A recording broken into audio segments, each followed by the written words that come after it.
అందరికీ నమస్కారం అమ్మ. ముఖ్యంగా విద్యార్థులందరికీ శుభవార్తను చెప్పుకోవాలా. అది ఏంది అని తెలుసుకునే ముందు ఇంకా మన ఛానల్ సబ్స్క్రైబ్ చేసుకొని వాళ్ళు ఎవరంటే దయచేసి సబ్స్క్రైబ్ చేసుకొని లైక్ చేసి షేర్ చేసి మీ ఫ్రెండ్స్కు రిలేటివ్స్ అందరికీ సబ్స్క్రైబ్ చేసుకోమని చెప్పండి. నా ఛానల్ని సబ్స్క్రైబ్ చేసుకొని ప్రత్యక్షంగా పరోక్షంగా సపోర్ట్ చేస్తున్న వాళ్ళందరికీ పేరు పేరున ప్రత్యేకమైన హృదయపూర్వక ధన్యవాదములు. ఇంకా ఆలస్యం చేయకుండా వీడియోలోకి వెళ్ళిపోదామమ్మా.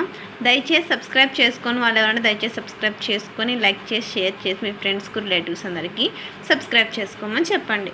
ఇంకా వీడియోలోకి వెళ్ళిపోదాం. 15 నుండి ఒంటిపూట బడులు. ఈనాడు అమరావతి. రాష్ట్రంలో మార్చి 15వ తేదీ నుండి ఒంటిపూట బడులు నిర్వహించనున్నారు. దీనికి సంబంధించిన ప్రణాళికను పాఠశాల విద్యాశాఖ సిద్ధం చేసింది.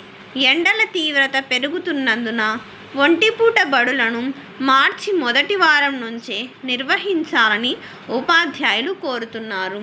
అంటే ఒంటిపూట బడులు అనేది మార్చి 15వ తేదీ అంటే 3వ శనివారం వస్తుంది.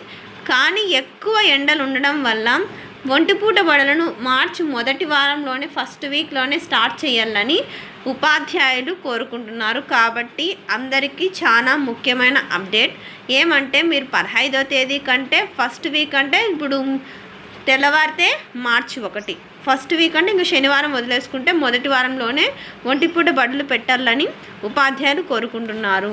ఇది విద్యార్థులు మార్చి వచ్చిందంటేనే ఎక్కువగా మొదటిగా ఎదురు చూసేది మార్నింగ్ స్కూల్స్ కోసం. ఆ మార్నింగ్ స్కూల్ ముందు కంటే ఇంకా తొందరగా వచ్చేస్తున్నాయి. అందుకని ఇది శుభవార్తనే చెప్పుకోవాలా. అందరికీ ధన్యవాదాలమ్మా. ఇంకా మన ఛానల్ సబ్స్క్రైబ్ చేసుకొని వాళ్ళు ఎవరైనా దయచేసి సబ్స్క్రైబ్ చేసుకొని లైక్ చేసి షేర్ చేసి మీ ఫ్రెండ్స్కు రిలేటివ్స్ అందరికీ సబ్స్క్రైబ్ చేసుకోమని చెప్పండి.